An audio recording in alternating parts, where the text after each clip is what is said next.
There's a significant detail in the life and ministry of Jesus that many Christians don't notice.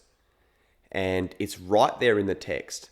And when you see this and understand this, it will completely change the way that you see things. Now, we need to keep this in mind, that when Jesus walked the earth, he was under the old covenant. He was under the law of Moses. He had to come and perfectly fulfill the law of Moses and then die on the cross and rise from the dead in order to accomplish salvation. He did what we could never do. The law of Moses included ceremonial laws about things that were clean and unclean. And uncleanliness was very serious under the law of Moses and also contagious.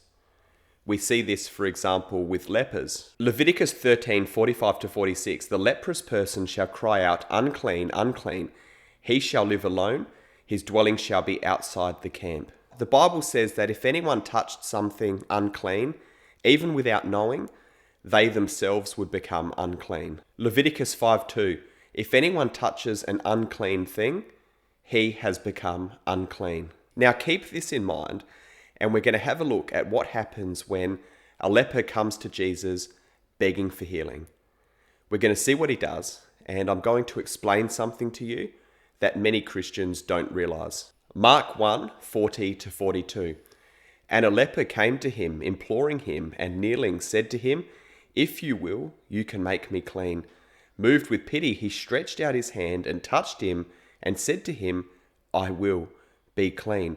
And immediately the leprosy left him and he was made clean. So Jesus didn't keep his distance from the leper.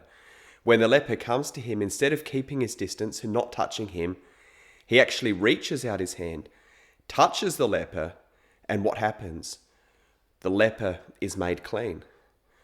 Rather than impurity flowing out of the leper to Jesus, purity and holiness and cleansing flows out of Jesus to the leper. And we see this in a number of instances when Jesus touches the sick, the dying.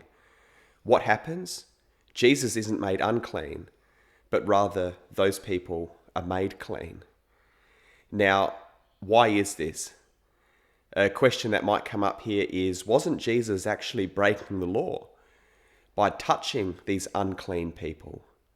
And the answer is no, he wasn't. He was fulfilling the law. Let me explain this. Matthew 5:17, do not think that I have come to abolish the law or the prophets. I have not come to abolish them, but to fulfill them. Now, how is this possible? Because the law was actually a shadow. All of the rules about uncleanliness, they were very meaningful and very serious, but they pointed to something greater than the law. They pointed to someone greater than the law. They showed man's sin and separation from God and for man's need to be cleansed. But what they also did is actually pointed to the one who can cleanse, which is Jesus Christ, the perfect, holy one, who doesn't become defiled because of the impurity, because of the uncleanliness of others, but who, because of his own perfect holiness, his own perfection, makes others clean. And that is the whole heart of the gospel. No matter how bad your past, no matter how much you're struggling with sin, if you come to Jesus Christ, he is there waiting to reach out and touch you. And when he does, he makes you clean. He cleanses you of sin. For anyone who repents and puts their faith in Jesus Christ, the law, the ceremonial law, all of these things were a symbol, a shadow, pointing to the one who can make you whole, who can restore you, who can cleanse you, and who can make you right with God. So if you're struggling with shame, if you're feeling overwhelmed, if you're feeling dirty, what I would say is take your eyes off of that and come to the one who will clean you with one touch. Step close to Jesus, let him touch you, restore you, and make you perfectly clean. I pray that this video has blessed you. Would love to get your thoughts. Leave your comments below, and I'll talk to you soon. God bless you, friends.